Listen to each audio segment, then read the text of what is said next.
Hi all, welcome to Diversified Finance. My name is Lakal. Today I'm going to talk about Federal Reserve rate hike and then how it could affect Australia and Australian housing market. So as you know, overnight Federal Reserve increased their interest rate by 25 basis points, and they already mentioned their outlook for further gradual hikes well into 2019. So if we take a look at this chart right here, so this is the rate chart for U Federal Reserve. So during GFC 2008-9, they dropped the interest rate down to almost down to like 0.25% or so, just to save the economy. That's what they probably said. And then they kept it low for like 7 to 8 years, and since 2015, end of 2015, they started gradually increasing interest rates. But what happened during this time, emerging markets, they borrowed money from US banks, and now when they start raising interest rate, what happens? Compared to US dollar, their currency tend to go down, because US dollar, when they increase interest rate, why would you have money in Australia when you can, because RBA cash rate right now, if you look at it, is 1.5%. So if someone takes Australian dollars and exchange it to US dollars and deposit US dollars in a US bank, you tend to get more interest from a US bank compared to any other currency, any other country in the world. So when they start increasing interest rate, people tend to sell other currencies and they tend to invest in other currencies, because you get a better deal if you invest in US banks, or if you just have a term deposit in US dollar terms, you tend to get more money compared to other currencies. So when that happens, Australian dollar, for example, Australian dollar tends to go down compared to US dollar. So I remember like a few years ago, one Australian US dollar used to be 90 cents Australian dollars, but right now it's gone down to 70 cents. So this is what we've seen over the years. As they keep on raising interest rate, other currencies tend to go down. So the problem here is, if they keep on increasing interest rate, given that they borrowed so much money back in the day, during this period where they had near zero interest rates, their currency is falling, and at the same time they probably need more of their currency to pay their repayment for US banks.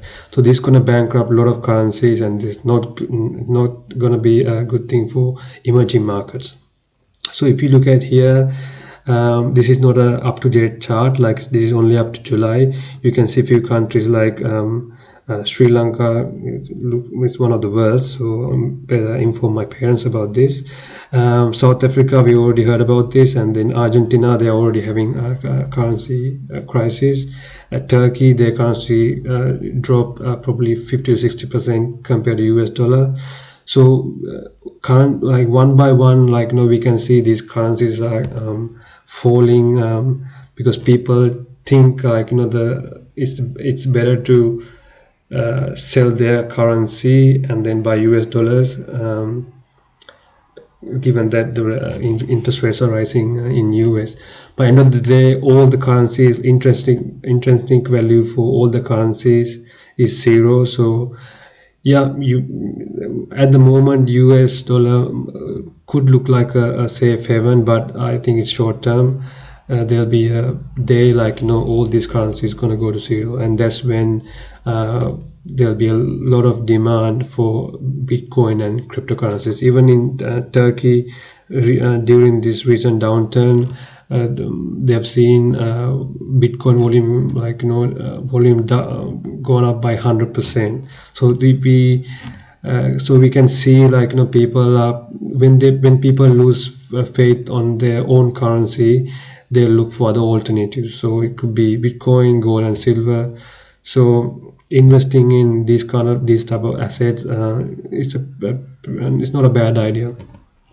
Plus, this is not good for the housing market, because when RBA realize Australian dollar is losing value compared to US dollar, then they will be forced to increase interest rate just to save the Australian dollar. So when that happens, given that banks raise rates out of the cycle, when RBA raise interest rate, they're definitely going to increase the interest rates. So if that happens, your mortgage interest rate is going to go up, meaning I mean, given that the wages there's no wages growth, excuse me, at the moment, we would probably will have to find more money to maintain to pay our repayments, and then the interest probably gonna go up, means like, you know, we have to repayments gonna get even bigger. So this might lead to a lot of defaults in Australia. Most people will struggle to meet their repayments. If that's the case, they probably will be forced to sell. And if you see like if everyone's selling at the same time, the price could significantly go down. So that's all for today. Thanks for your time. I'll talk to you guys next time. And yeah, please don't forget to subscribe to my channel and then click on that bell sign, so every time when I upload a video, you'll get a notification. Yeah, that's all for today. Thank you. See you. Bye.